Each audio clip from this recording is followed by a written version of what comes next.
My cat actually broke this eyeshadow palette, and I have learned a new hack through which I can fix the eyeshades. With plastic mat, a plate, a spoon, some tissues, and a stone. So first take the broken eyeshade separately in a plate. Don't mix the two shadows, alright? And now you need to crush it with this, okay? I'm going to put it again in this thing very carefully. And just press it a little bit, like so, and the weight. And let it.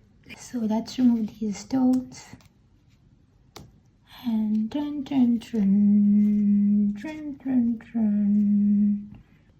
stick to the surface. Yay!